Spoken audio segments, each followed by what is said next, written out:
प्रणाम सलाम सत श्री अकाल। मैं सच खान और आप देख रहे हैं आइडियलाइज न्यूज। आइडियलाइज न्यूज के अंतर्गत आईने में एक राजनीतिक बहस। तो आईने में राजनीतिक बहस के अंतर्गत आज मैं आ गया हूं शहर के मेयर प्रतिनिधि जितेंद्र यादव जी के पास। आज आपको बता दें कि इन पे एक आरोप लगाते हुए पार्टी ने एक पत्र निर्गत किया है। ये पत्र आप देख रहे हैं कि ये पत्र निर्गत किया है और इनमें साफ लिखा हुआ है कि पदमुक्त कर प्राथमिक सदस्यता रद्द करते हुए 6 वर्ष के लिए आपको पार्टी से निष्कासित किया जाता है। तो बहरहाल अब इनसे हम यह जानना चाहेंगे कि पार्टी से कब निष्कासित किया जाता है और कैसे हालात में किया जाता है। सर नमस्कार, आपका स्वागत है हमारे विशेष कार्यक्रम आईने में एक राजनीतिक बहस के अंतर्गत। जानना चाहूँगा कि पार्टी किस हालात में निष्कासित करती है। धन्यवाद। पार्टी किस हालात में करती है वो बात नहीं है। हमको 6 साल के लिए हमारी पार्टी जेडीयू ने हमको निष्कासित की है। एक सच्चे सिपाही होने के कारण हम उसको सहर्ष स्वीकार करते हैं। और इसके बाद हम माननीय मुख्यमंत्री जो हमारे आदर्श हैं, जो साजिश इसमें रचे हैं, जो पर्दे के पीछे इस साजिश को हम उनसे मिल करके उजागर करेंगे और हम अपनी सारी बात रखेंगे और फिर जो उनका फैसला होगा वो सर्वमान होगा। तो पर्दे के पीछे कौन है ये जानना चाहूँगा। पर्दे के पीछे पूरी तरह यहाँ जेडीयू के जो प्रत्याशी रहे हैं श्री संतोष कुशवाहा जी, वो है पर्दे के पीछे। वो अपना हार, वो अपनी जिम्मेवारी का माने हार का ठिकरा मेरे माथा पे फोड़ना चाह रहे हैं वो कि हम हार गए इसके बिना। अरे आप कस्बा कैसे हार गए, आप कोढ़ा कैसे हार गए, आप बनमनखी कैसे हार गए, आप सब जगह हार रहे, 4 जगह आप हारे हैं।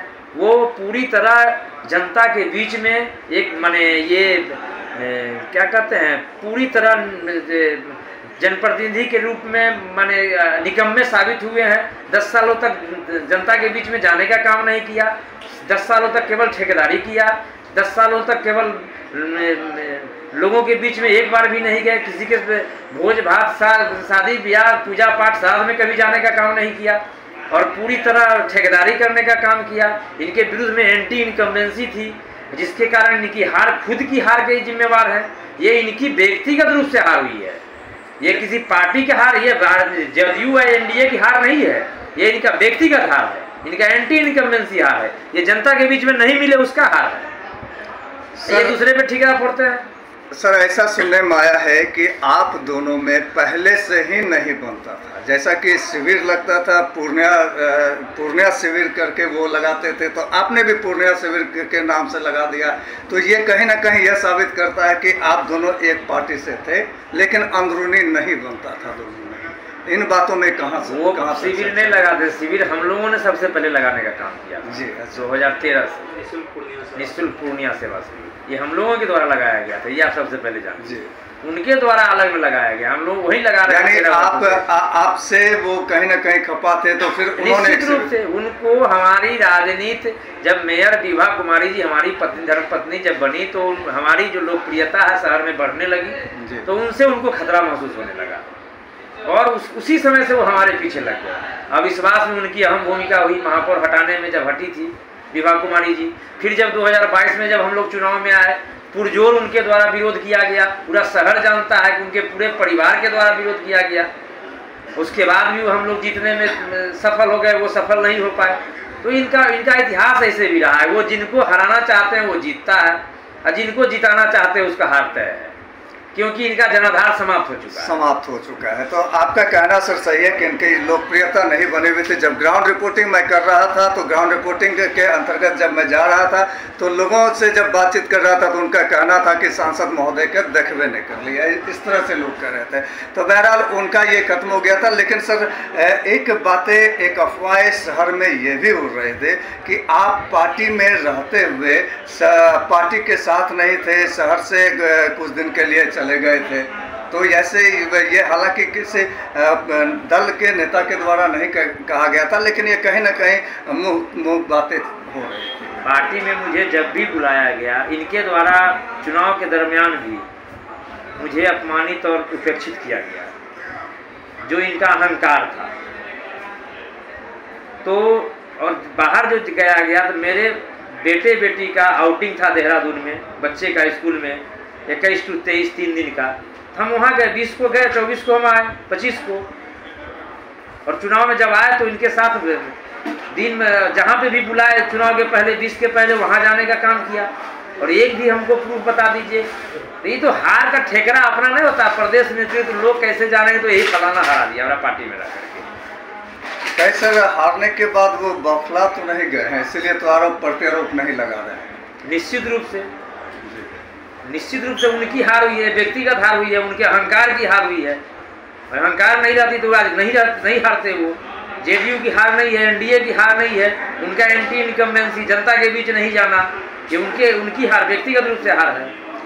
सर एक बातें ये भी सामने आ रही है कि कंस्ट्रक्शन का काम वो करवाते थे शहर में, और कंस्ट्रक्शन के काम में कहीं न कहीं गड़बड़ झाला है, और इन बातों को आप बखूबी जान रहे थे और लोगों को बता नहीं रहे थे। इन बातों में बता नहीं रहे थे आप। जो भी कंस्ट्रक्शन का काम है जैसे भी हो वो तो जांच का विषय है।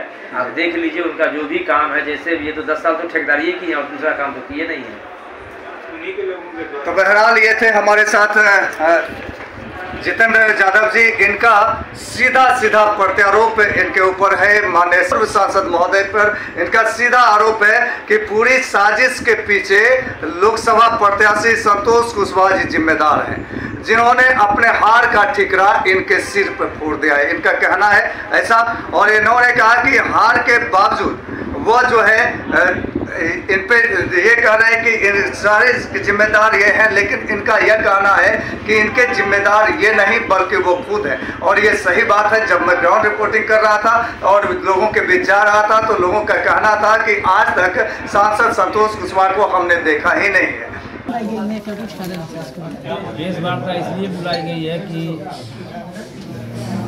मुझे मेरी पार्टी जेडीयू के द्वारा 6 वर्षों के लिए निलंबित किया गया।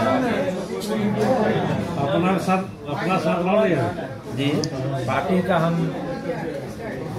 अनुशासित सिपाही होने के लिए शहर उसको स्वीकार करते हैं, लेकिन इसमें जो साजिश के पीछे जो लोग हैं, हमारे जो आदर्श हैं माननीय मुख्यमंत्री जी नीतीश कुमार जी, उनको मैं अपनी बातों को जा कर के रखूँगा और जो पीछे साजिश जो रचे हैं उनके बारे में सारी बात बताऊंगा। फिर उनका जो फैसला होगा वो हमारा मान होगा। आखिर वजह क्या लगता है? वजह आप जानते हैं कि 10 वर्षों तक इन्होंने कभी जनता के बीच जाने का काम नहीं किया। एंटी इनकम्बेंसी थी इनके विरुद्ध में। 10 वर्षों तक ठेकेदारी किए। जो इनके जो 10 वर्षों तक जो सांसद का फंड आता है, आप देख लीजिए कि 15 लोग उसमें काम किए हैं जो इनके खास रिश्तेदार लोग हैं। वही लोग बार बार उन्हीं के नाम से टेंडर मैनेज करके और किया गया। तो 10 वर्षों तक जिनको मतलब ही नहीं रहा जनता के बीच, तो ये तो इनकी व्यक्तिगत हार है, ये कोई पार्टी की हार नहीं है। ये इनके अपने करतूत से ये हारे हैं। और अब ये ठेकरा दूसरे पे फोड़ रहे हैं, मेरे माथा पे फोड़ने का काम कर रहे हैं कि भाई ये इसने हरा दिया। अरे भाई हमने बरमनखी में कौन हरा दिया आपको? कोढ़ा में क्यों हरा दिया? जो कोढ़ा कभी लीड में कभी एनडीए नहीं माइनस जाता है, पीछे नहीं रहती है। कस्बा में कौन हरा दिया भाई? खाली पूर्णिया में हारे आप तो 4-4 जगह की हारे हैं। सब जगह तो पीछे ही रहे, सब जगह पीछे है। तो ये हार का ठेकरा दूसरे के माथा पे फोड़ने का काम कर रहे हैं। मेरे माथे पे माथा ठोक रहे हैं। ये प्रदेश नेतृत्व को दिग्भ्रमित करके हमको निष्कासन कराने का काम किए हैं। लेकिन हम अपनी पूरी बात हमारे जो आदर्श है मुख्यमंत्री जी, मैं उनको मिल करके उनको बताऊंगा, जा करके लिखित रूप से देंगे। फिर उनका जो फैसला होगा वो सम्मान होगा। फिर तो इसके बाद तो जनता का अदालत जो मुख्य अदालत है वो है ही, फिर जनता के बीच जाऊंगा। सर कर्तव्य निष्ठा पूर्वक कार्य नहीं करने का भी आरोप आप पे लगाया गया है पार्टी के तरफ। हम तो बताए कि आप बता दीजिए ना। आपका नॉमिनेशन हुआ, मैंने मंच पर था। आप जब रैली जुलूस निकाले, आपके जो रथ था उससे रथ में सवार था। आप जब आपका रैली जब माननीय प्रधानमंत्री जी का रैली हुआ तो एक छोटे वर्कर को भी वहाँ ड्यूटी दिया गया। मुझे अपमानित और उपेक्षित रखा गया। महापौर को केवल जगह दिया गया। महापौर ने खुले मंच से संतोष कुशवाहा के जिताने का आग्रह करती रही वो, और इस तरह से ये तो आप लोग सब जानते हैं, आप शहर के लोग माने प्रेस मीडिया है तो शहर के ही वासी हैं ना, कि आप जानते हैं कि 2018 में जब अविश्वास लगा था उस समय भी हम इनकी अहम भूमिका थी हमारे ऊपर। अविश्वास लगाने पे जब श्रीमती विभा कुमारी जी को अविश्वास लगाया गया था उसमें अहम भूमिका थी। 2022 में जब चुनाव हुआ तो 2022 में पूरे परिवार, पूरे समर्थक, इनका जो लोग है, जो व्यक्तिगत लोग है इनका, पूरे लोगों के द्वारा पुरजोर विरोध किया गया। लेकिन उसके बाद भी, ये विरोध करने के बाद भी श्रीमती विभा कुमारी जी की जीत हो गई और ये सफल नहीं हो पाए हराने में।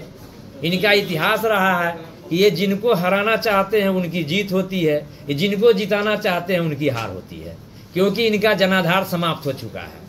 तब तरह तरह के यही सब काम करेंगे।